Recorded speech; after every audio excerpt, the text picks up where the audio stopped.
she is cunty. Is it on Mars? It was funny. I was sitting next to Mars while they were drawing it, and then and like.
That's what this is. And so Check 1, 2, test 1. Perfect. Abby should be online next week. Hey, Ba. Question. We're going to go over this in the meeting. Next week's meeting on Friday, do you think you'd be able to attend it virtually if we do it online?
Alrighty. I call this meeting to order at 3:02. Let me get the agenda out real quick. Apologies, folks. I also have it up here on the screen too. Alrighty. Going into roll call. Chairman Matheson is here. Vice Chair Ba. Awesome. Parliamentarian Haley is not here. Eros. Abby. Here. And Alex C. and Austin are not here. And Reina is not here as well. So we do meet quorum, just barely. But, Austin is here, oh, Austin is here. joining the team chat or the Zoom chat. Awesome. Okay, Austin is here in attendance. Never mind. Okay. Thank you so much. Apologies, folks. I just got back from Olympia, so I am still a little rattled. Alrighty. Moving on to agenda approval. Please, all members, read over the agenda, see if there's any amendments that need to be made, and once you read that over, I'll wait for a motion to be on the floor.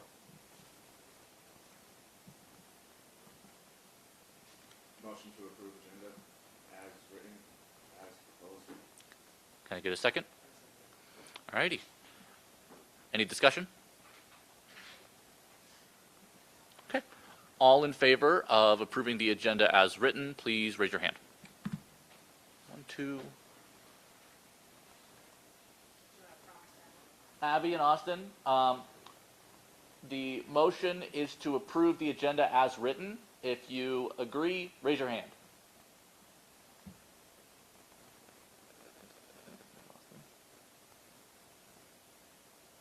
There's Abby. Awesome. All right. So it is unanimous. So the agenda is passed. Moving on to approval of past meetings, meeting minutes. I do want to note before that there is voting, the one that was sent out to you and the one that was published, there was a slight change. I had a slight error on what was sent to you guys regarding the date of the agenda that was approved by you guys at the last meeting. However, what's been uploaded to the website has since corrected that mistake, reflecting the accurate agenda date that was approved in the last meeting. Okay. All right. Please look it over. And once you're done looking over, I'll wait for a motion to be on the floor.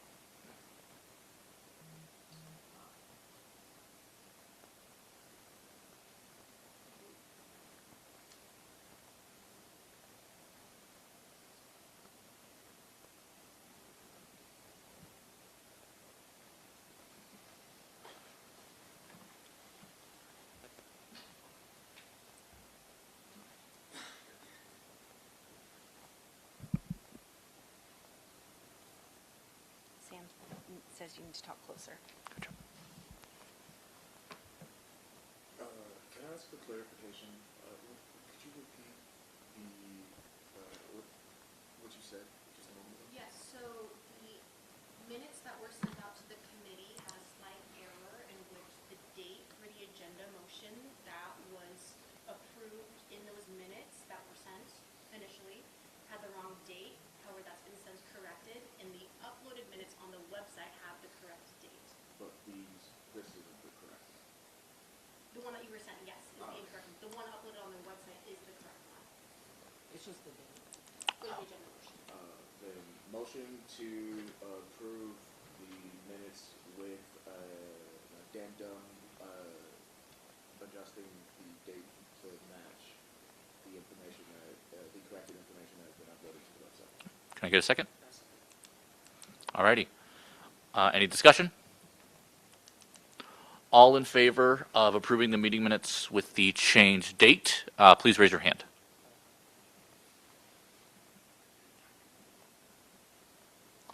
Abby and Austin, raise your hand if you vote to. Oh, there's Abby.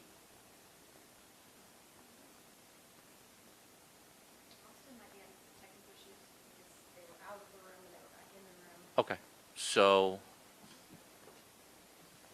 I'll give another 5 seconds, and if not, we'll count as an abstention. It still passes regardless. Okay. All right, we will count Austin as an abstention. It passes. Oh, There he is. awesome. There we go. Okay. Motion passes unanimously. All righty. Finally, we move on to reports. No reports from the chair, reports from the advisors. I have a report. We got word back from Joel Clucking that all of the recommendations you all made at your last meeting were approved. And so that communication will go out to those areas. And just a reminder, the expenses that will hit those will be on a reimbursement basis. We will have to extend today's meeting by 1 hour in order to get through the supplemental requests. So I'll let Alex take it from there. I just want to reiterate real quickly that today we're going to be hearing supplemental requests, and you all will need to listen to the requests and decide whether you are going to spend into reserves. I know there's going to be lots of discussion about that, so we've decided that we will hear everybody's supplementals today, and we will wait and vote until next week, because I know that there's going to be, I think, further discussion on what that means. It also, because 2 of the requests being heard today are over $25,000, we can make a recommendation, which goes to Joel Clucking, the CFO, but those would have to be approved by the Board of Trustees, and they do not meet until the end of February. So even if you all recommend to spend into reserves, that is not a decision we get to make. We get to recommend we do that, but then ultimately the Board of Trustees would decide whether we can go into reserves for a few reasons. Traditionally, reserves are spent for capital projects.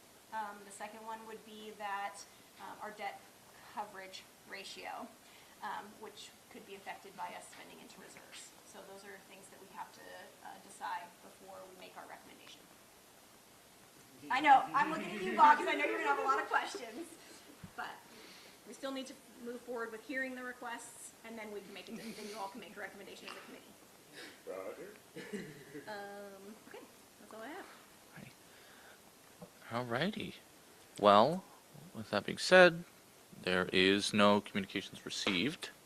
So we will go to our first call for public comment. I open the floor for public comment. I would like to publicly comment and wish all of you luck on your finals, and for all our students in the audience, very good luck for you coming up, and I hope that you have a great winter break. Awesome. Okay.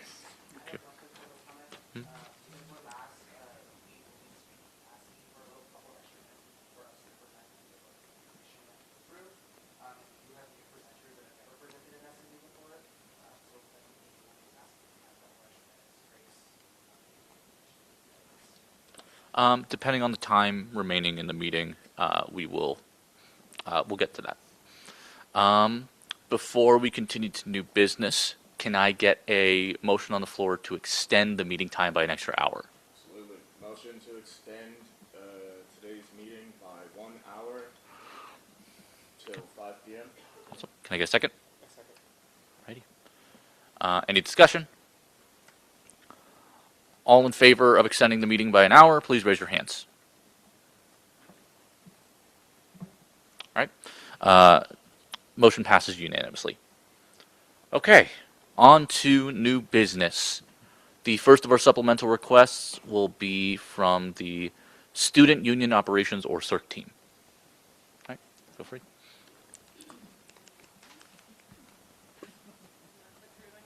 Sure. I might have to come up with somebody ads or ask a question, but I'll try to stay out of it. Okay.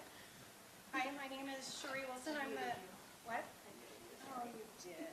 I can see it. I can see it. I'm old. Hi, my name is Sheree Wilson. I'm the director of the Student Union Building. I'm here today with some of my team. They're sitting over here. They're here for moral support in case you guys ask me some really tough questions that you're going to stump me on. They're here for that. So I have Ryan Jack, Sam Williams, and Joe Bach. Joe is our head maintenance supervisor. Sam is our media technician, and Ryan's our assistant director. Okay, so today I'm going to be talking to you about the theater, the Cirque Theater lights. So a little bit of history first I thought might be helpful. Lighting history on this building. The building was built in 2006, which many of you may already know. So we're going into year 20 in this building. And so we're starting to see some failures, as you can imagine, after 20 years. In regards to the lighting system, we're starting to see outdated fixtures, ballast issues, and we're not being able to find the parts that we need now. They've quit making them, so which has put us in a little bit of a pickle. So in 2021, we did do an electrical panel upgrade for this building. You probably weren't even aware of that. At the cost of $1.2 million. That was phase 1 of 2 phases. So we put off phase 2 because we didn't have the funding for phase 2 at the time. But the electrical panel was necessary to keep the lights on in the building. So we had to do that piece of it. At the same time, we were able to do some upgrades to the lighting in the gym, which financially saved us some money because all the lighting changes over to LED, so it's more efficient. So that was a great opportunity for us as well. And the other thing was it went to a smart control system so that we're able to dim the lights down when the building isn't being used or certain parts of the building, which also saves on our energy bill. So last year, we used the theater 152 times. Some of the things that we have in the theater, if you haven't used that space, is we do movies once a week. There's workshops in there. There's guest speakers that we have come quite often. We do some of our smaller events. The theater holds 345 people, so we'll do like comedy shows and magic shows over the years. We've done that. General meetings and awards, a lot of awards ceremonies go in that space. And who uses it? So, of course, student clubs and ESC groups, our departments on campus, orientation and visitation use it quite often. The conference center uses it for the summertime guests, and then off-campus groups every once in a while. So the theater lights, the current lighting system is no longer sustainable due to parts being available, as I mentioned before. As fixtures fail, replacements are not possible, leaving the space increasingly compromised. So as lights go out, we're not able to repair them. So it's getting darker and darker in that space. The theater light proposal to address these issues, a full upgrade of the lighting control system to modernize it to LED fixtures at a cost of $266,545. So that's what we're asking you guys for today. The investment will ensure reliable lighting by eliminating issues such as flickering. So if you've ever been in, the ballroom does the same thing. If you've ever been into one of those rooms, sometimes the lights flicker. That's part of the lighting problem that we're having. Reduce long-term costs through efficient LED technology. Provide a sustainable solution for readily available parts. Enhance the overall experience for events and audiences, and then provide educational opportunities for our student, cut off the bottom part of that, but for our student technicians. So at the beginning you saw one of our techs actually running the soundboard in that space. Any questions? I have two. Because I have to ask. How many of the 152 uses last year were student usage versus off-campus groups? Do you have any information on that? I don't have that in front of me, but I would say based off of usage in every other space, usually it's departments utilize space the most, and then student groups, and then off-campus groups and conferences in that drop down. Okay. And then the other thing, because that's a lot, is that's to replace all of the lights? It's to replace all of the lighting and the stage lighting as well. And I think that you have an Excel document that kind of itemizes that, maybe? I will also share, because of the large expense number that this does reach the capital expense mark, which means that it can go into reserves. Okay. Thank you. Those are my questions. Thank you. Any other questions? I think she's pulling up the spreadsheet here. I have a question. Yeah. The CIRC is the student union, recreation center. It's for the students. It was, as far as I'm aware, built by the students, yes. Yeah. Uh-huh. Despite that, are there any apologies. I don't know if this was in the presentation just now. Yeah. But are there any alternative sources of money that the CIRC team has, or is it purely from S&A? That's a great question. So yes, we are funded through a variety of different resources, and one is S&A, of course. The other is there's a sub fee and there's a rec fee. Because the space is in the student union portion of the building, it would fall on the sub fee revenue. You probably don't have the number right in your head, but any idea what the sub fee revenue is? Yes, I actually asked that question to Aaron right before I came. So we're at about 3.5 million in reserves. That does sound like a lot of money. However, as I mentioned, the first phase cost us 1.2 million, and that came out of the sub fee. Okay. Yes. Is this theater lighting, is this part of phase 2, or is phase 2? Great question. So phase 2 would have completed the building at 2.2 million. We obviously don't have that kind of money right now to be able to do that. So we're trying to do the theater because that's the one that we're having the most issues with right now, and that's a piece of phase 2.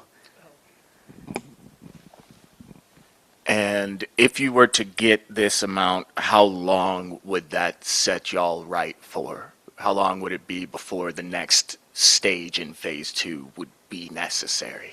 That's a great question. However, I don't know the answer to that.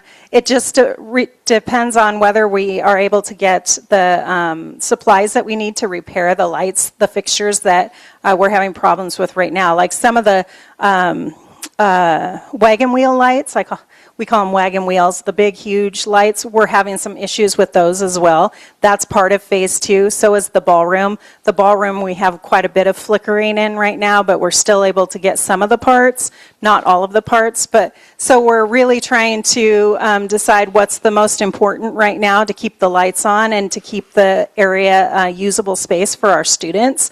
And the theater came to the top of that list. Thank you. Yes, Aaron. Sorry.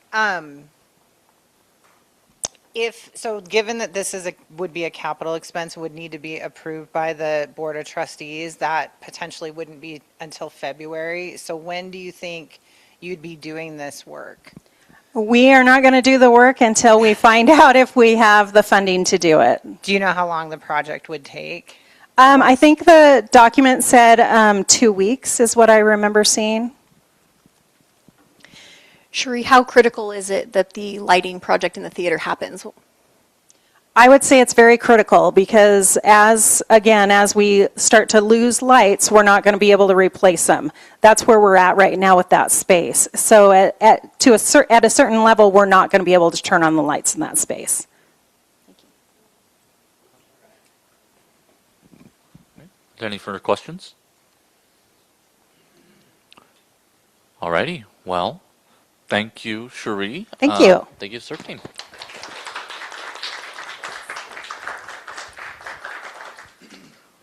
Alrighty. Moving on to our next agenda item. The next supplemental request will be for the ECLC.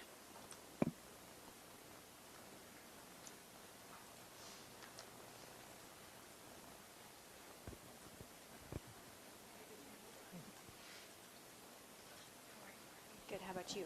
Good. Thank you. Is it on? Yes.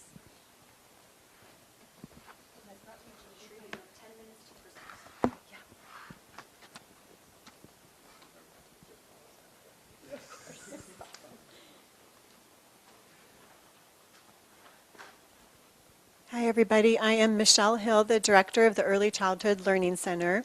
I'm getting over a cold, so I have a raspy voice. So we are here to present for supplemental funding for our flooring and tell you a little bit about ECLC, a little bit refresher, where we're located and why we need the flooring. Oh, gotcha. Okay, so for those of you that might not know, the ECLC, we are located out in Brookline Village. If you're familiar where the challenge course is, we were past there off of 18th Street. And I've been the director there for probably about 8 years. And I've worked in the classroom and I've worked as assistant director. This is my 27th fall there. And my direct report is Joseph Pearson, and he is the director of auxiliary enterprises. So we serve ages, first of all, we're located in Brookline Village. We have our infant toddler program out there, and we have ages 2 through 5. And we were established in 1983, formerly known as UDC, which stood for University Daycare. So we have ages 2 through 5 out there, and we have ages 4 weeks to 36 months, and we have a school age program down in Michelson, which is in room 109. So in 1983, we opened up for ages 2 and up, and then 2005 is when we brought in the infants and toddlers. And that room is called the Rainbow Room. So basically, ECLC, we offer early learning childcare to student parents and faculty staff parents. We're proud to offer quality early learning care on campus setting where children learn through play. The reason we're here for asking for supplemental funding for $53,000 is our flooring. So our flooring is basically at the end of its life. When facilities comes to clean it, it tears, it rips. Basically right now it's commercial carpet over concrete flooring with no padding. So they consider that the end of life when it is almost 30 years that it's existed. We would put down vinyl plank flooring in the classrooms, reception, and the hallway only, and this will provide more padding, durability, and meet the licensing and health standards. Flooring crew from FMD says they're unable to clean it anymore just due to how thin it is, and it pulls and tears when they run their machine over it. We follow Washington Administrative Code, and I put the WAC up there for you. So one benefit of getting the vinyl plank flooring is that we won't have to clean it with the carpet machine. We can just steam it, and when we have the carpets, we have to get that cleaned. We have a reoccurring work order with facilities that comes out every quarter, fall, winter, spring, summer, and they clean. So that will be helpful to have vinyl flooring to maintain the clean atmosphere, offer cushion for adult and child's feet because we have a busy traffic area in our day-to-day. In closing, we'd like to remove the commercial carpet, and it's basically in certain areas. So it's our office, reception area, the hallway to get to the classrooms, and then we have 3 classrooms to replace it in. And we would put the vinyl plank there. And that is my presentation, and ready for questions from you.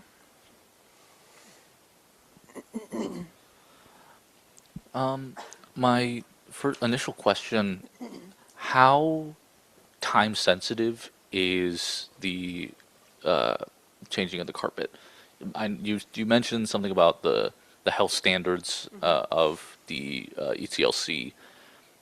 if this isn't done within a certain time, how time sensitive is that?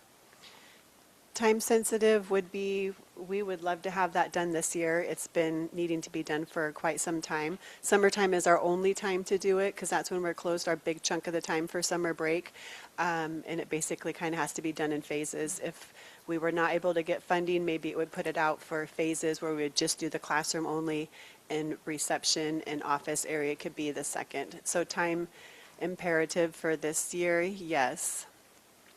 Time to do it would be summertime only, as that is the biggest block where we're closed and facilities could get in there and move all of our furniture and office area items and put the plank down. Gotcha. Okay.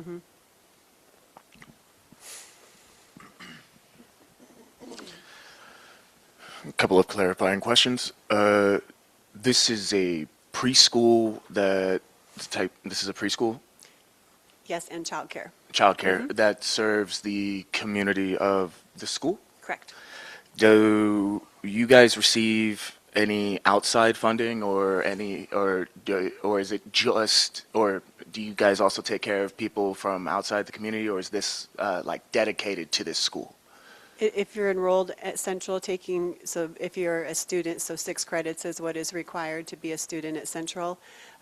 So if you are enrolled in online classes or on-ground classes, either way, faculty, staff, parents, if there's room, when we exhaust the wait list, we'll go to alumni. So we do have some alumni. Okay. And do you receive what funding options do you have for this flooring, if any, aside from this committee? So to answer that other part of your question, the S&A is where we get our funding, and then just the income from the contracts from the student, parents, and faculty staff is our only other revenue. Okay. Thank you. No more questions. I have a quick question. Is it possible to do a portion of the flooring, like to only do the classrooms maybe? And do you have a cost for that? I can have them break it down and see what it looks like to phase it out that way and just have the 3 classrooms and have a price for that. But yes, it is.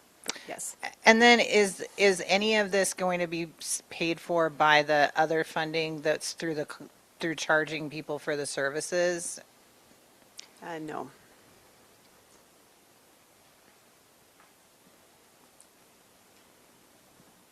Do you want me to email you with that, to have Joanne do another number and just have red room, yellow room, blue room, and see what that cost is compared? Yeah. Okay. Yeah. There's a way to get it by next Friday before Yeah. they take their vote. Yeah. Yeah. Okay. Well, if there are no further Did you questions. have a question, Joseph? Okay. Oh, yes, please. If you wouldn't mind. I'll email Joanne tonight. I just want to answer a little bit more of the context on the funding question that you asked, Aaron. We have the 2 sources of income for ECLC. It's the S&A and the revenue that we are charging parents for using the facilities. And parents obviously get student parents get a discount. Faculty, staff, parents pay the full rate. We had traditionally been the last round of S&A funding. We received about $265,000 reduction in S&A support. So you're going to see at the end of this fiscal year, we're probably running at a deficit. So the end of that question is there's $0 for anything other than paying salaries at ECLC for this fiscal year. And so we do have a plan that you'll see in the next round of S&A funding to right-size the ship for fiscal year 27. We're in 26, 27, and so we're going to be obviously changing how we're doing some things to make sure that we're covering all of our costs. So just to give you a little more context on the funding question. Thank you. We can't squeeze any more blood out of that turnip because it's dry. I have one more question. Do you have a breakdown of the students that are enrolled based on the 3 groups of alumni, student, and staff? And just this year, do you want fall, winter, spring, or how far do you want? I mean, just maybe as of right now. I have student staff also in practicums as well as student parents. 14 student parents for fall 2025. It's different for this coming for winter. We have more students, but as of for right now for fall, and 25 faculty staff. And no alumni? 2. Oh, 2 alumni. Okay. Thank you. It's usually the school agers when everybody ages out when it's And I could just say that's a great question. It varies because it's based on need. So we may have students, we may have X number of students one quarter and less another quarter, because it just really depends on what our student population is and if they have children that need that childcare. And I think Michelle and her team does a great job of ensuring that students are always first, that they get a spot at the ECLC because of the S&A support that we do receive. And so faculty staff have to wait until we exhaust the student parent list. So. All right. Fall is also hard because TK has really done a number on childcare centers in town, and TK is transitional kindergarten, and so it wipes out our classrooms, so they're taking children before kindergarten. So I speak from other centers in town too. You lose pretty much 3/4 of your oldest age in your classroom, so that's why so many. And the benefit, yes, it's free, and so and they also take siblings.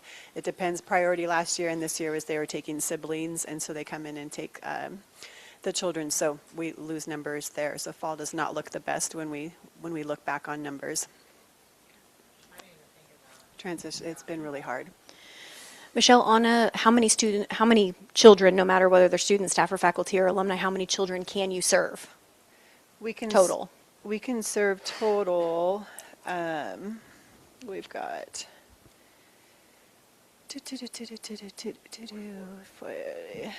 Yeah, 53. So you could have 53 total kids, Yes. school-age kids per, whatever the state requirement is per teacher. 54. Staff. Okay, thank you. And I'm not including the school age program. Yeah. All right. Well, do we have any further questions?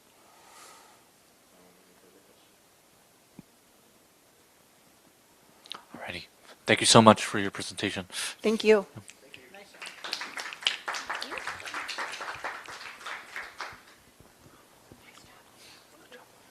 Alrighty. Moving on to our next agenda item, a pulse supplemental request. So Dr. Green is online with us today. So let me get the presentation pulled up real quick, and then I'll get her unmuted. Gotcha. Sounds good.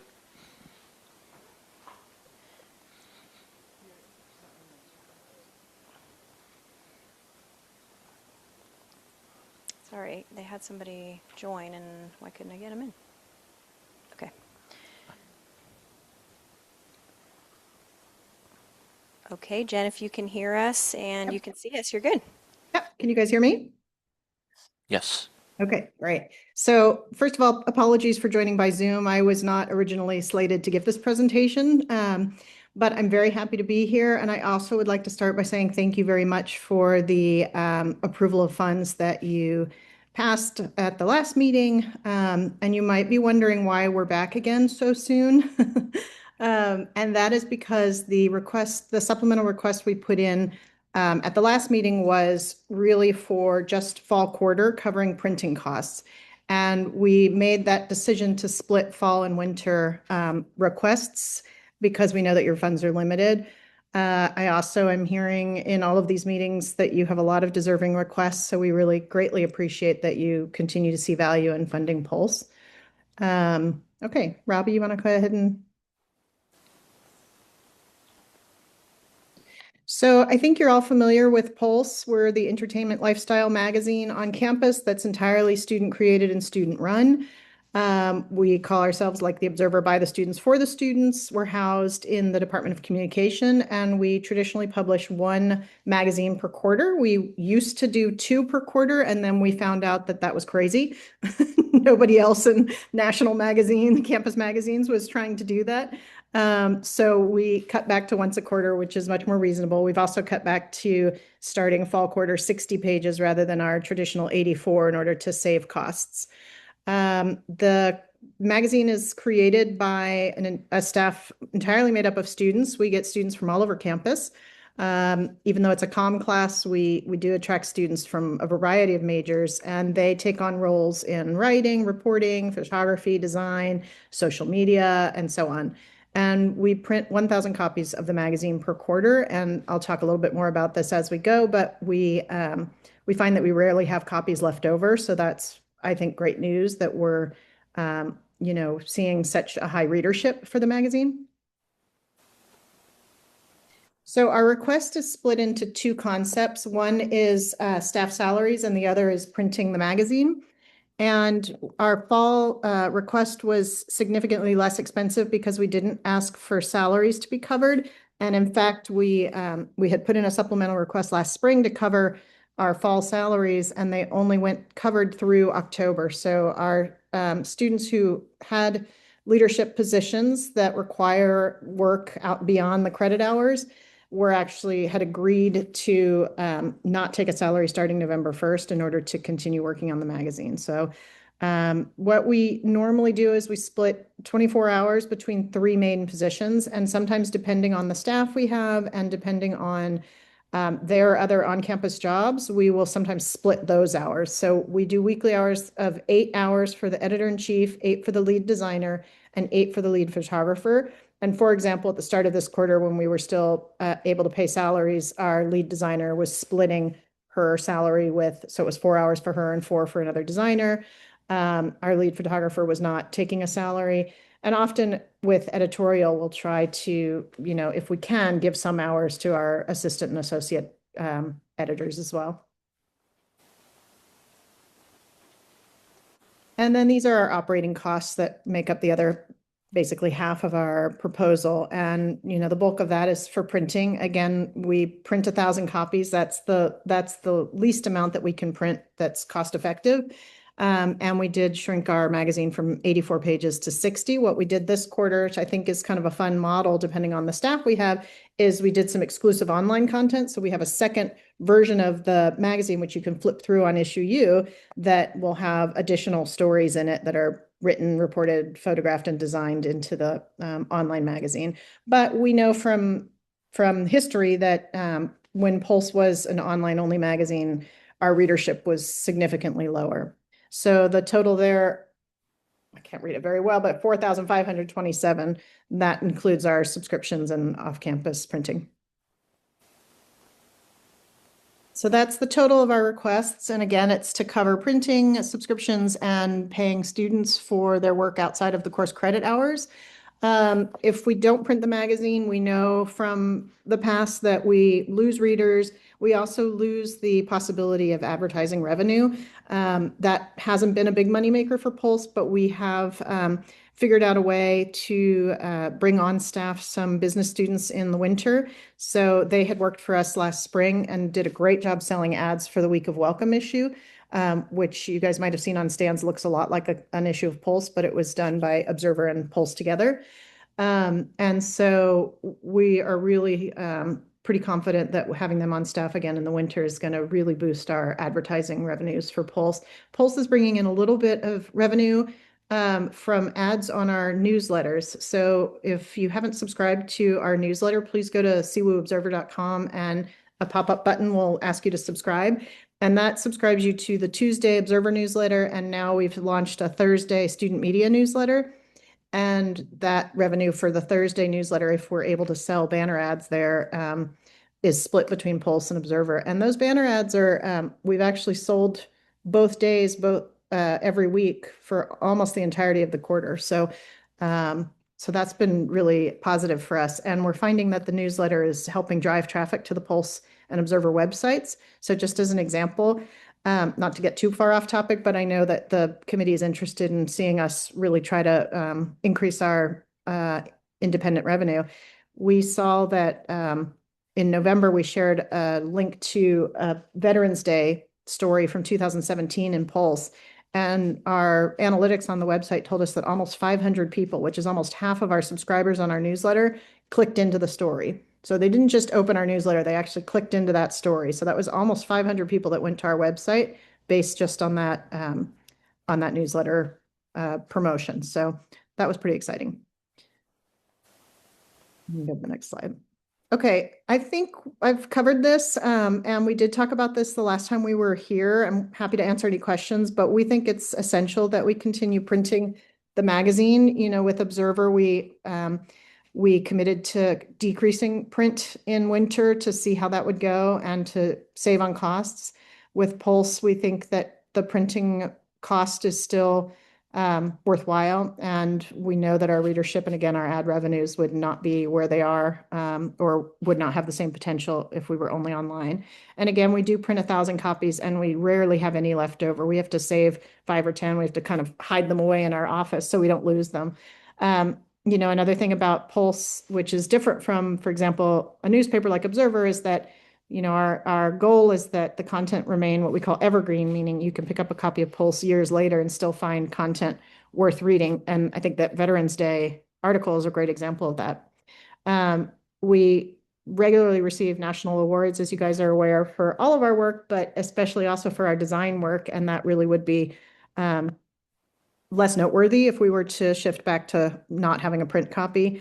And you know, those awards do bring some notoriety to Central Washington University. They can serve as a recruitment tool, and they benefit multiple departments of, you know, drawing where we draw our students from.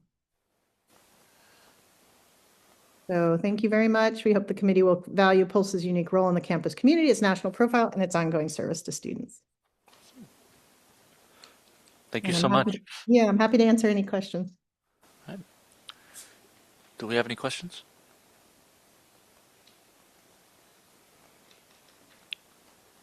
Alrighty.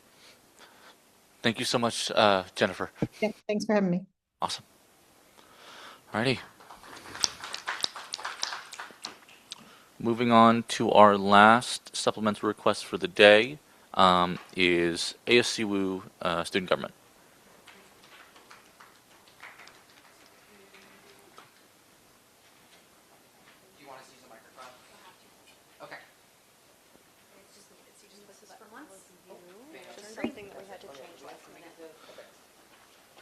Some last minute changes.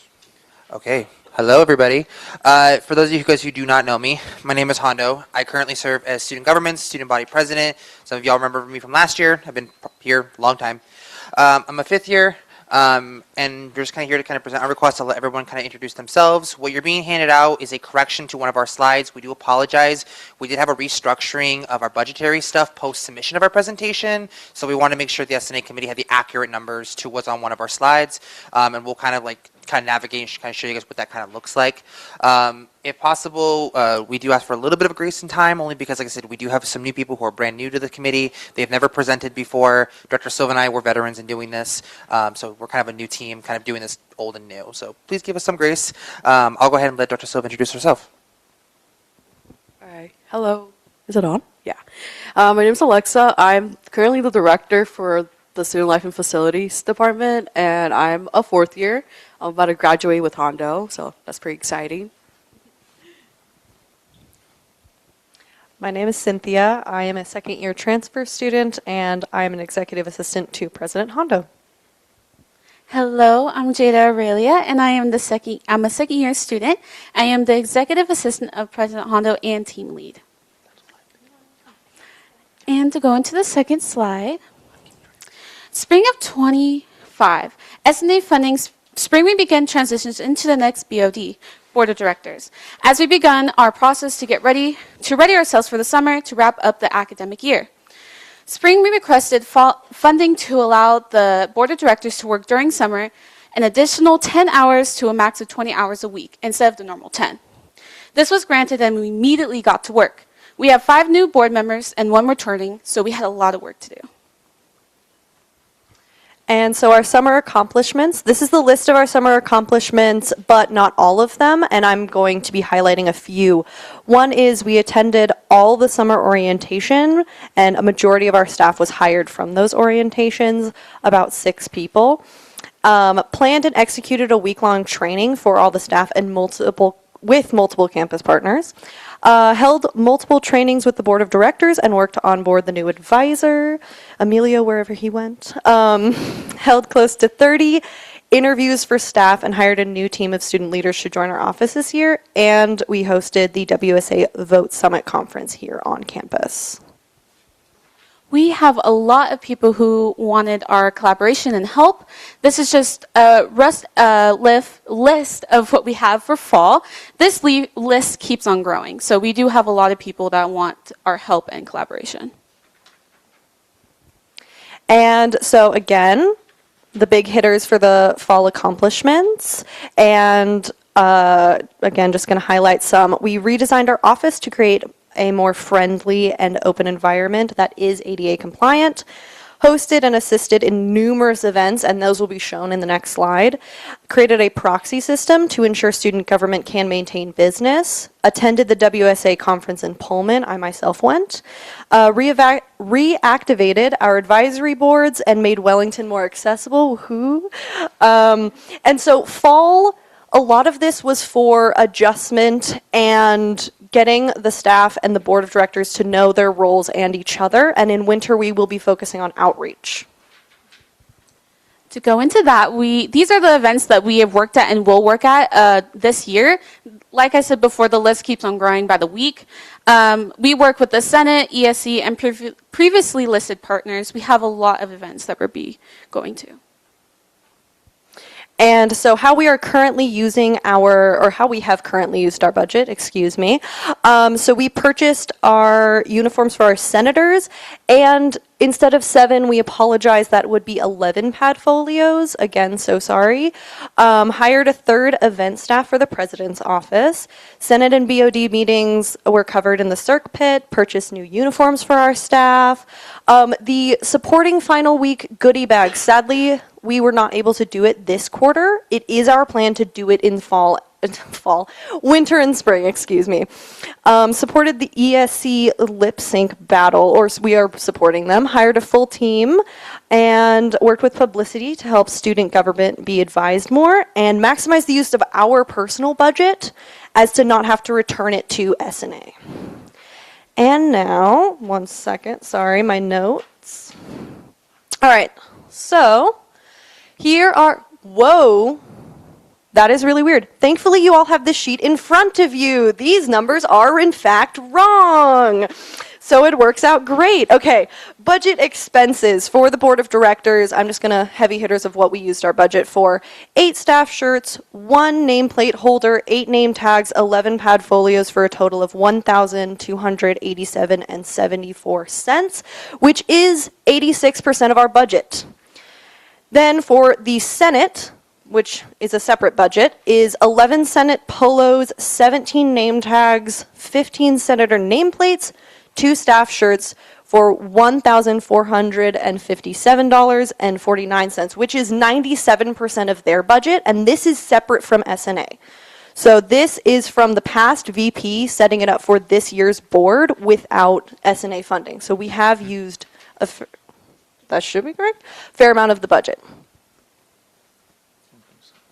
Okay, well, I'm going to take over from here. So our request has kind of 2 parts to it. One is a permission for S&A to reallocate parts of a budget from one office to another, but also for our funding for items that we need. Please excuse where says the padfolio purchases on here. This is also incorrect. We are taking care of that internally within ourselves in our budget, but it is focusing on staff hour and reimbursement and then the expanded staff hours for 5 of the 6 board of directors department. The reason why it's not all 6 is because we do not control one of the offices. They are hired from a completely different budget, completely different area, so we actually don't have any say over their hours. All right, so the next slide is the purpose of the request. So to increase staff hours across 5 of 6 boards of directors departments, total shown in following slides. Purchasing Senate portfolios, which is $285.20. Yeah, reimburse staff hours that were taken out of event budget, which was $2,165.80. And ASCWU, under its new BOD, has made campus outreach a major priority, and both students and department relationship are granting us this opportunity. We can show how effective student government can be with a budget that allows us to do our jobs even better. Yeah, ignore this. Sorry.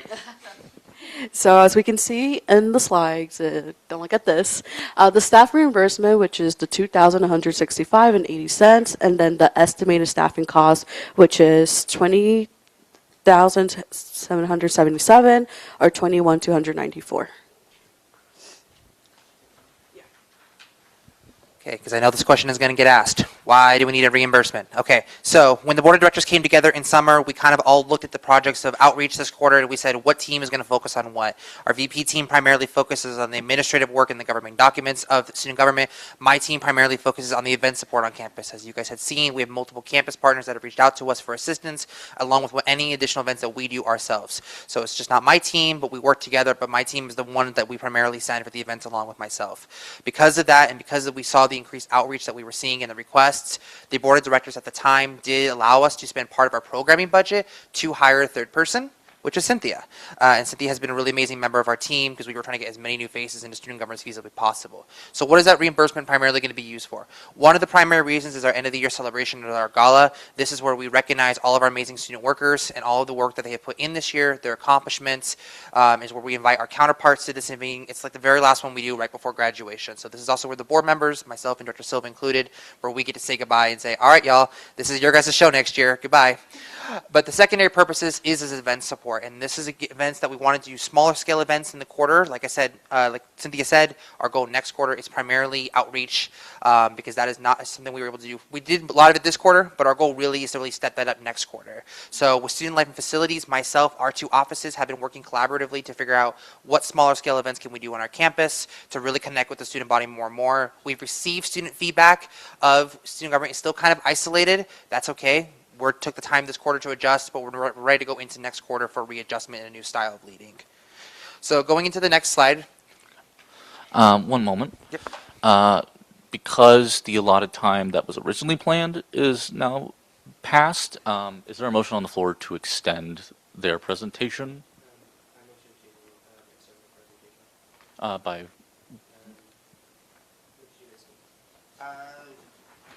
Probably not more like 10, 15 minutes max. 10 minutes? Okay. Do I have a second? Okay. All in favor of extending ASCWU's time by another 10 minutes, please raise your hand. 1, 2, 3, 4. All right. Alrighty. That's unanimous vote. Please continue. Okay. Going into the next slide. So going into, okay, I don't know what is happening, y'all. I promise. I don't think this was us. So basically what our goal is, if we can pass around one of our presentation packets so you can kind of see it. So our goal is essentially to increase, we do have on here for what the current minimum wage is and what the new minimum wage is, because we wanted to show kind of what the difference in the request would look like between the $17 and the $16. Essentially what the goal is to have my team gain an additional 10 hours, the executive vice president's team to gain an additional 15 hours, so, and then the director of student life facilities for their 3 members of their team an additional 15 hours, our Senate Speaker an additional 15 hours, and our Director of Governmental Affairs an additional 5 hours. So this is to allow us to have a little bit more breathing room for the board this quarter because of a constant readjustment in our leadership internally. The board has been stretched very thin. Our team has been really great about trying to help in and step in when they need, when they can. But we could use a lot more freedom and a little bit more room to breathe, especially with going into the craziness of winter and the madness that is spring quarter. So going into the next slide. See, I don't know why it doesn't do that for on the other side. Yeah, I'm not super sure. So I know the question that's going to get asked is, what are you going to use the extra hours for? The answer is what is on this slide. So starting with President's Office, my team this quarter, we've been focusing on finalizing our archive project. This is not only keeping track of records of all past student government leaders, but also building a new system with our advisor and our VP to build a new way of organizing our governing documents, which has been a challenge in the past, but is something that my team and I are currently actively working on.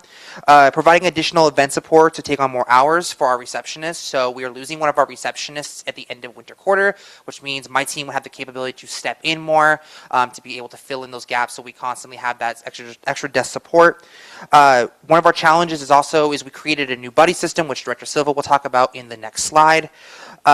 Trying to create new social media content. I'm going to be honest, I don't understand social media. I don't get it. I don't spend time on it.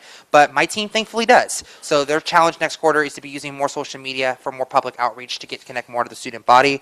And then primarily a new use is our photography, which we're using to archive and show events that we have not done before.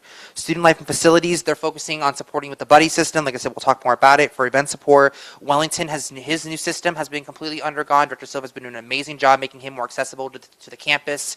So this will give the Wellingtons more capability to be able to be more present on campus. Provides staff support for the events, not just campus partners, but internally, and also support the director. And then currently we have 2 staff members that will go up to 10 hours, so that would give them a little bit extra room. The EVP's office, again, is part of a lot of this. You'll see a lot of overlap is our buddy system, and we're going to kind of explain more in depth what that is. But really, a lot of these is kind of just providing additional support to be able to support us as needed. Like I said, with the constant restructuring in our leadership, our board members have been stretched thin, trying to get to everything we can, but our staff could use a little extra hours and oomph to be able to help us out. And like I said, we'll kind of explain what the buddy system looks like. Dr. Silva, do you want to kind of talk about this? So the buddy system is a new implement that we tried in fall quarter, but pretty much this year, ASCWU decided to keep its office open from 8 to 10 instead of 8 to 5. This was due to having a food recovery fridge in our office and wanting to ensure students had access to food until the building closed for the night. We also have several events that we do in the evening that require the office to be accessed, and especially in spring, this is more promising. The buddy system ensures that we have someone in the receptionist desk and there's another student in the office to act as a support for them, because we want to protect our staff and want to ensure no student is alone in case of any emergency.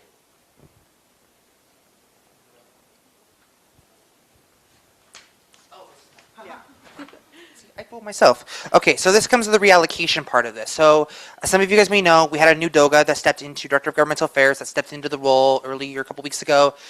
Because of his I would say upgrade, but because of his promotion from a deputy director into the director position, that has left a deputy director position vacant.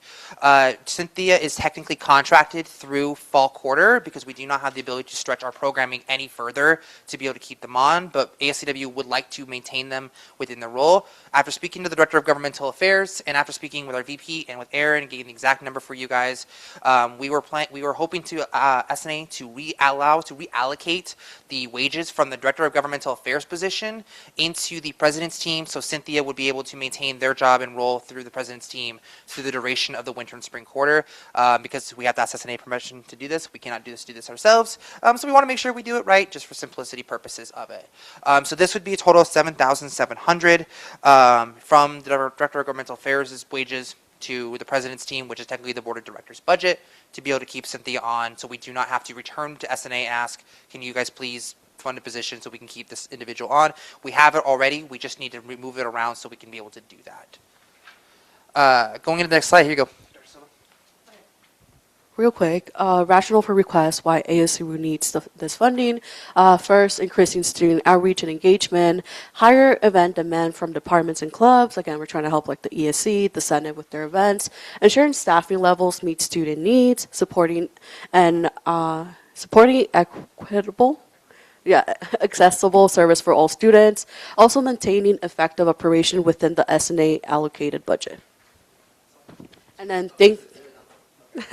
okay, so this is the final slide. So thank you so much. ASCWU respectfully request approval of 23,228 and 23,754, as well as to relocate funds to another office and supplemental S&A funding to ensure stronger student representation, improve event support, sustainability of department operation, provides support to the board of directors, and continue to serve the CWU student body.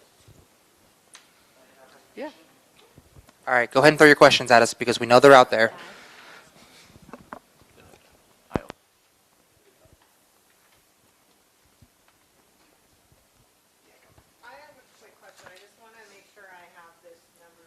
So you all are asking for 77 allocated to the legislative budget to be moved to board of directors. That is correct. And then you're asking not, because the original ask was staffing, pad folios, and uniforms for the Senate.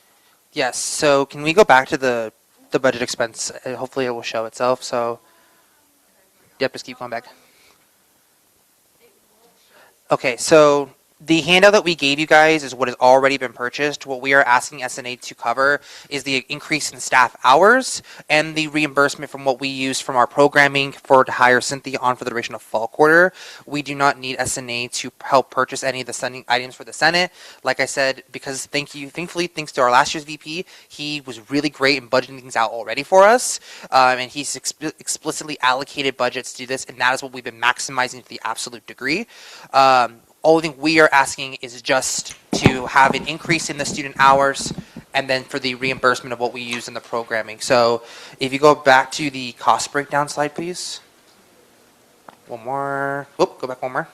It is just these two numbers here.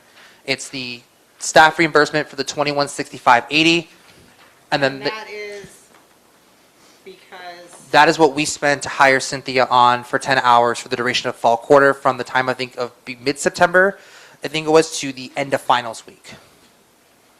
okay, sorry. This is why we ask, we're welcome to any questions you have. Okay, so that's for 10 hours, and then which number are you asking for out of those? This is the number we were giving. I believe I'm actually going to have to ask the chair because he was the one who kind of helped us write this. I don't know if he's allowed to do that. I mean, it's just verifying what you're asking for. So I would don't think it say, matters which one of you. I'm going to say it's the 21,294, just to be relatively safe on the safer side. Okay.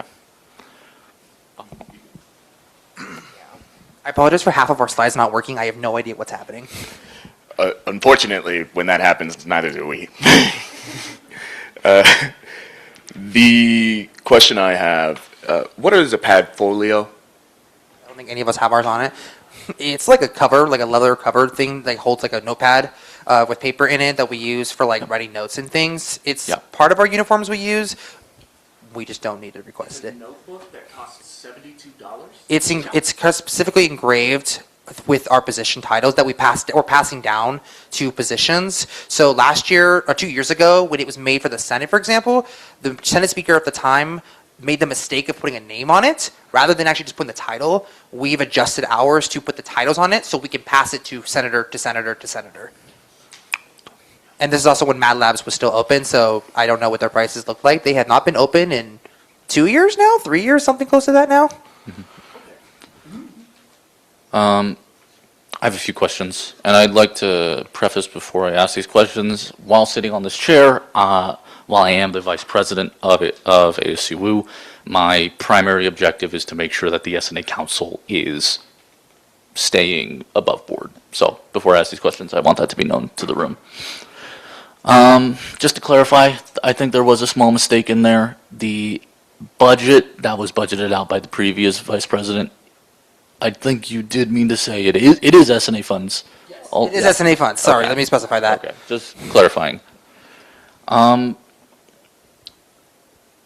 Is there any kind of budgeting for less hours?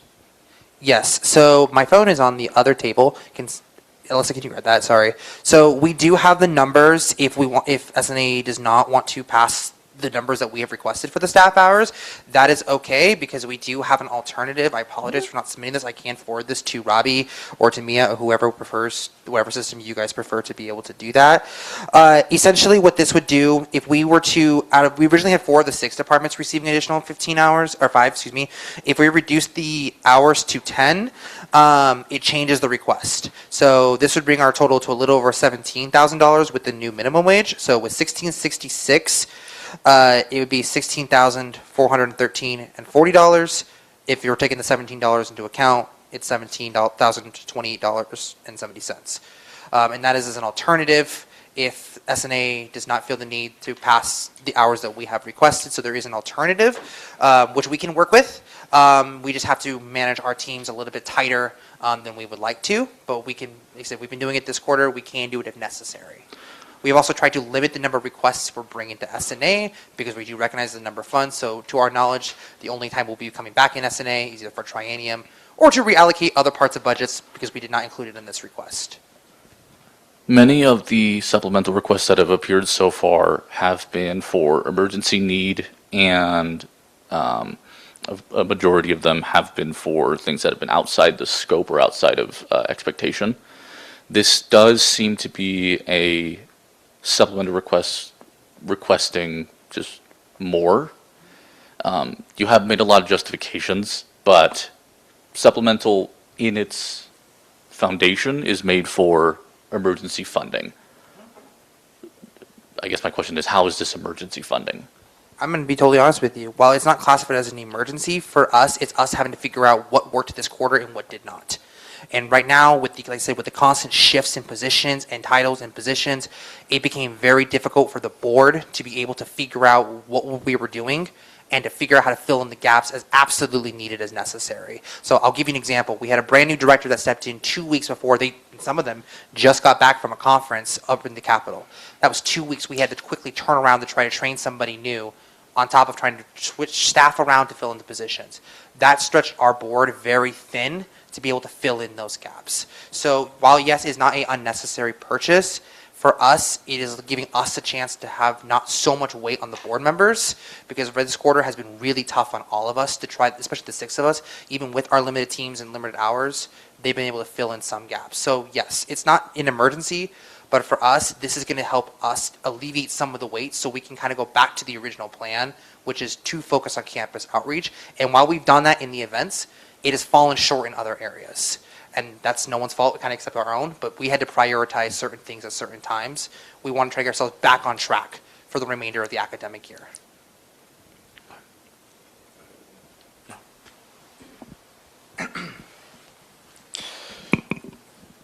So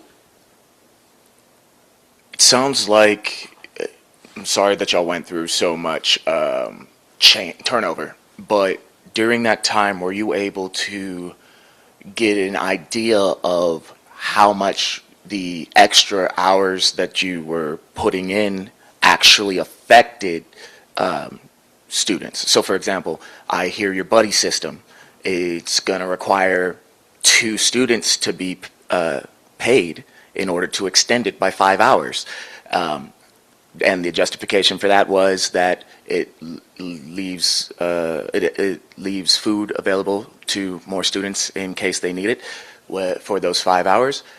How many more students are we actually helping? Like, how do you have numbers of how many more students we're actually helping, let's say within a 4-week time period, through that accumulation of those total 20 hours? You know what I mean? Yeah, I'm happy to answer that question. So I'll give you an example. So our food recovery fridge initial plan this summer was to move it out of the office. We were not able to find an ideal location for it because 1, the size of it, and 2, just trying to find it easy accessible for students. So we created the buddy system with the sole intent of for example, members of the ESC orgs, not every member of those orgs have access to our office if that office is door locked. If there's not staff members there or not board members there, nobody can access the office. So that makes it difficult for students running events and orgs. Events like Mabuhay, Dia de los Muertos. Because the ESCs, for example, do not have access to their storage unit in the new space that they're building, we are their storage unit. So that allows those teams to go through. Now, to answer your other half of your question is for students that we're helping, I work with the Wildcat Pantry on their deliveries that they make. From my understanding, they're not delivering more than 100, 110 deliveries per. I have not yet heard a single instance of where we have leftovers. Students are coming through, they're taking them, doesn't matter if it's in the early afternoon or in the evening. We know that it is working because it's emptying our fridge, which is one of the original purposes we intended. All right. I have 2. I'm going to follow up a little bit on that one. Do you have any specific information about the amount of students that are served during those extra hours? Not off the top of my head, I do not, and that is because we have not found reasonable way to track that system yet, and that is because a lot of like for example ESCs, because they have a separate space that they operate out of, we don't track who's coming in and out of those spaces. We're trying to figure out who's interacting with us in our office, but also externally. The buddy system is just as a safety precaution as well, since like I said, since we can't move the fridge, we want to make sure it's accessible to students, but having a second student there is a safety thing for us. But no, we don't have a system yet. It is something Director Silva and I are still having conversations about. What is a way we can track that? Especially since a lot of the stuff we are interacting with students is not in the office. It is out on the floor, out at events, outside in the circ or the corridor. That's how we're looking at it, versus like who's coming in and out of the office when it's mostly our teams that are coming in and out. Right. I think it's just specifically for those extra hours, you know. Yeah, so our hours would be for events and getting them out more, focused in the community rather than internalized in the office, except for the buddy system in the evenings, which is a safety thing, and also for food accessibility for students. Also, you're asking for funding for winter and spring. Is it appropriate, do you think, to ask for spring funding right now, since you don't really know what that quarter is going to look like? Based off of the conversations I have had with senators right now, we have 4 ESC celebrations that are happening right now. We've got 2 that are happening through Polyfest and through Equal. We also know that there's actively 13 senators. 3 of them are doing events during winter quarter. That means 10 of them are going to be doing them in spring quarter. That also is not including the 2 senator positions that are also going to be doing. That also includes Mariners Night. That includes Sweetie Day. That also includes the elections. We know we know based off of the calendars from previous years what is coming. We have also been working actively with campus activities to know, and since we know that past relationships to campus activities and other campus partners has been exceptionally active in winter, we've already been building our calendars and our staff teams to ready themselves to be able to get ready for those kind of events. So I'm going to answer is yes, because we've been trying to stay on top of everything so we're not caught off guard. Okay, my turn. Hi, Robbie. So last year's allocation for just Senate was $65,796. You're coming in asking supplemental for almost a third of what you've already been allocated. And per Alex's point, it is for emergency funds. So have you expended your budget yet? And that's why you're seeking supplemental? I don't know what's happening here. The handout we gave you guys will help with this. We have, as much as we feasibly can stretch our budget in Senate, we have used almost all of what has been allocated for like their uniforms, their name tags, which is part of their like dress code. We have expended 96% of that. The Senate has expended 97% of that budget based on what has done that. So we can only work with what we have allocated. We're not asking for like Senate hours or senators. It's just staff hours that we're trying to give more freedom for. And we've already split the kind of funding for those staff. Point of clarification. The Senate's budget is primarily the salary allotted to the senators in addition to the operational funding, such as the 1,500 used for uniforms and such. I believe the exact majority of it is like around 55,000 for the senators, 5 hours a week. So that's all I can share.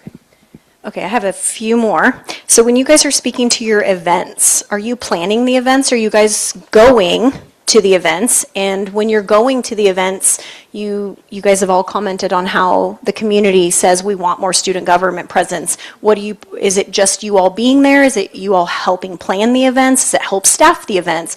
Or is it just you're there being a friendly face? Nope, I can answer this. I'm going to answer this question, which is why we have this slide, because I knew that question was going to get asked.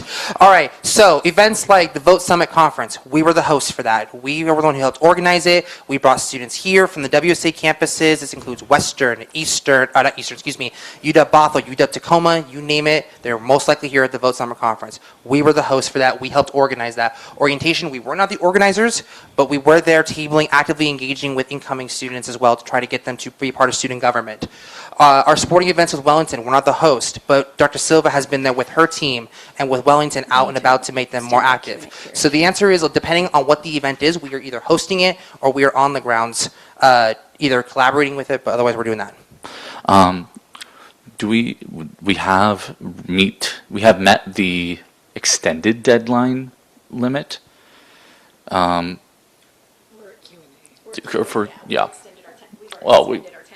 Q&A, sorry. Do we see a motion on the floor to extend it further, or?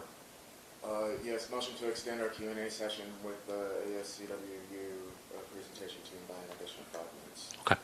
Make a second. Okay. All in favor? Okay. That is 3-1. So motion passes. I just have one last question. So how many current hours are all your staff working, and how many hours are you asking for additional time? 10. So all three members of my team, they're all at 10 hours. And that is because the fact that my budget was originally for 20, but we spent part of it on programming for a third individual. Okay. Both of the Wellingtons are at 5 hours apiece, and Adamati is at 15, I believe, 10. The Deputy Doga right now, sitting flat at 10. Both the Senate Speaker and the programmer for the Senate are both at 10 hours. Am I missing any office? Is that standard? So when you all hire your staff, you guarantee them 10 hours, and you're asking for them to now work 20? Is that what the additional expenses are for? No. So if we look at the hours that we're requesting, let's see if it'll show up on here. Okay. This one. So if you go to So that. you all are going to share 10 hours. So my team would share, so Jada would gain 5 hours. Jada and Riley would gain 5 hours. Cynthia would not change in hours. The Wellington team, both the Wellingtons would gain additional 5 hours, and the executive assistant would gain additional 5 hours. So you're doubling the time you want your staff to work. That is correct. Thank you. Point of clarification, once again, Vice President, for a second. I was the one who made this proposal, well, not this proposal, but this budgeting sheet. There is a mistake on it. This is a supplemental request for the BOD. Our staff and our staffing hours and their salaries do not actually come from the BOD budget and are spread amongst the 6 board departments. That is a mistake on my end. I incorrectly assumed that they all came from the BOD budget. So that is an issue. Additionally, the hours that have been used for salary at the moment were originally for a single 20-hour salary job that have been split up as points of information. Bob, did you have a question? Yep, running out of time. Really want to ask about this one. I heard we pushed our budget to the limits twice in this presentation. My question is, why? So when it comes to, for example, these budget expenses, if you have 1,500, why do we seek to spend as close to 1,500 as possible, as opposed to save some to be reallocated? So here's why. Because ASCWU historically has not been great about spending our entirety of our budget. That is because I don't know what the decision is, and even I was on the board last year and I could not answer that question. This year we've tried to maximize the use of our budget because one of the questions we got asked during the quadrennium request last year was, how are you using the full use of your budget? And this year we've been trying to do that exact thing, which is to use our maximize of our budget. The $1,500 you're seeing on that handout, if you look at it, that is what was budgeted by last year's VP specifically for things like their ASCW uniforms. So Senate covered everything that they could, and then the board came in with what we had allocated from last year by the VP for this year to cover the rest. So that was because that was specifically in our budget labeled for uniforms, name tags, polos. So we tried to, because we have a full Senate and they're the largest team in ASCW, we were trying to make sure our senators had everything that they need to, like I said, as you notice, all 4 of us here, we're standing in our polos and our uniforms. I'm wearing my name badge. That is because we are being dead serious about it, but also because we're trying to maximize use of our budget. Like I said, this particular areas is what was used for these particular items, if that answers your question. If not, I might have misunderstood your question. I suppose, when you say maximize the budget, I feel like we hear 2 different things. When I'm sitting on a committee like this and I ask somebody to maximize their budget, I'm looking for them to create what they can out of it and then fill in what they had, what they might need more, like outside of what they needed. You know what I mean? Not like $72 polos. Which is completely understandable, and I do understand that. So if you look at the bottom of the handout, I don't know if it says it on this one, but on the original packet on the slideshow, this is showing the board of directors what we purchased for uniforms and items. This is not what other offices have spent. And the reason why I'm going to answer this question with maximizing is, for example, the reason why we're coming back in winter is because Director Silva has 2 events that they're working on right now that their budget is cut short. So we are having to reallocate from other areas in our office to fill in the gaps so students can still have a good experience. An example of this would be CWU Mariners Night and Sweet Sea Day. So when I say like when we're trying to maximize our budget, in this case on that handout, it is what we purchased for the ACWU uniforms, which is standard for most of us in all of us in these roles, because that's one thing we have heard is you can't tell an ACWU if you put them in a lineup. That is our goal, is to fix that.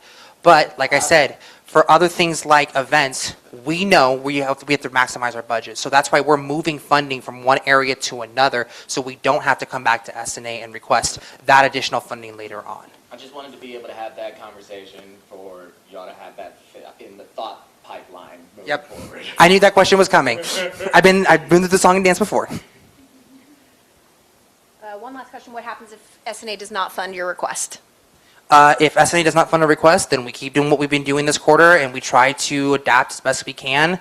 That's all we can do. Like I said, if we don't get it passed, we will just make do, and we'll just keep moving. I mean, the board members will have to try to probably reassess how we did things this quarter. Like I said, the one challenge was the readjustment, which meant that took all of our board members to have to figure out that, and our staff to fill in the gaps.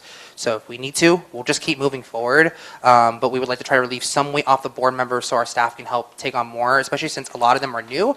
And a lot of them are wanting to continue in ASCW. So we're also trying to give them more opportunities to take more of that leadership role, which is one of our goals and missions this year. Do you have any further questions? Alrighty. Thank you, ASU, for your time.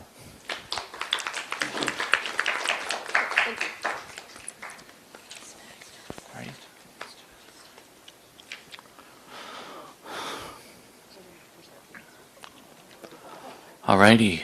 With that, we will be going on to old business, deliberation and voting for our winter 2026 meetings.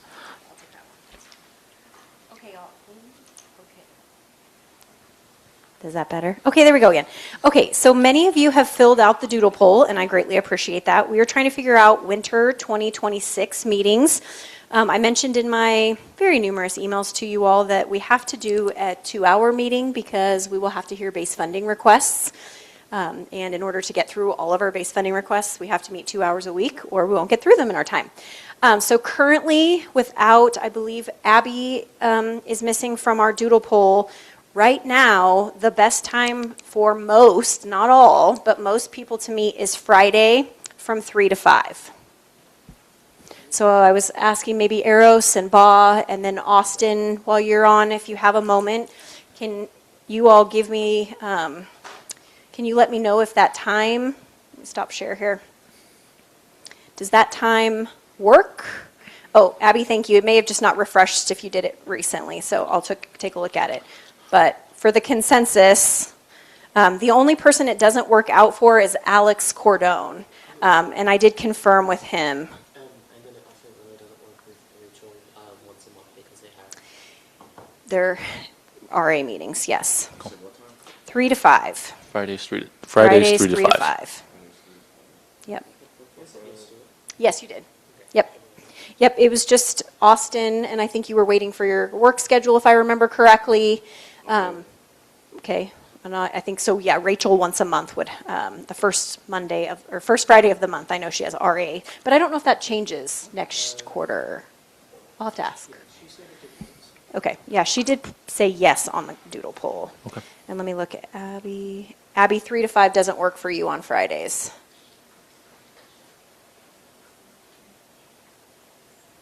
Abby? So the other option is Fridays from 5 to 7. So yeah. You don't work here anymore, so you don't get an opinion.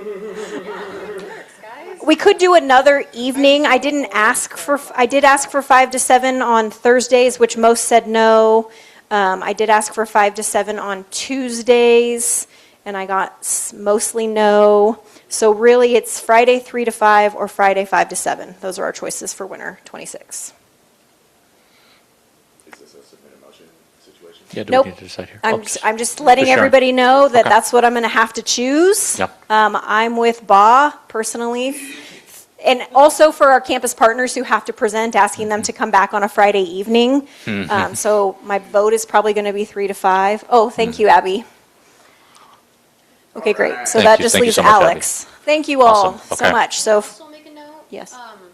I would also like to note historically in the past when this committee has met on Fridays in the afternoon or the evening, the attendance has not been the best turnout. So I would highly recommend taking a look at your schedule and making arrangements if needed. And if you're unable to shift things in your schedule, to letting the advisors and support person know as soon as possible, as it might be imperative to meeting quorum.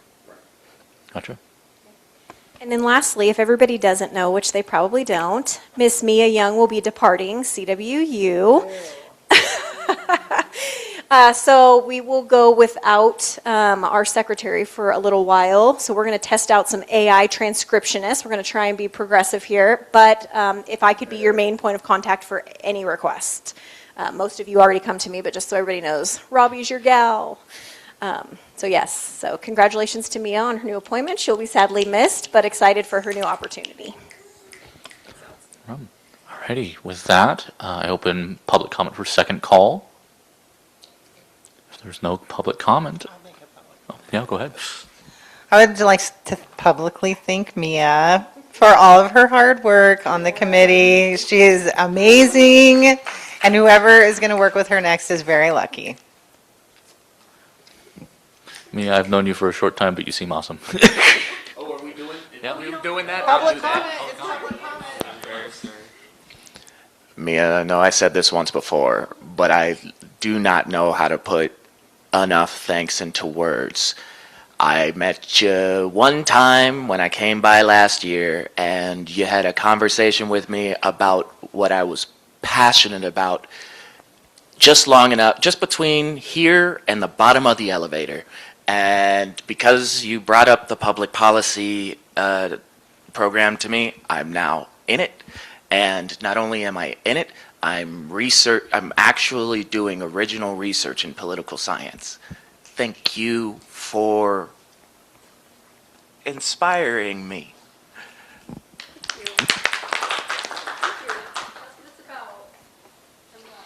All right. Okay. Okay. Alrighty. With that, I adjourn this meeting at 4:28. Don't we need to vote? Ow! What do we need to vote? Don't we need to make a motion for that? Yes. No, vote to adjourn. Sorry. Can I get a motion to adjourn this meeting? Motion to adjourn the meeting. Can I get a second? Second. All in favor? All right. Votes unanimous. I adjourn this meeting at 4:29. Hey, Alex and Abby, I am so glad I misread the agenda and that we're not voting on this until next week. Oh, yeah. Because normally that's how it goes. y'all's time.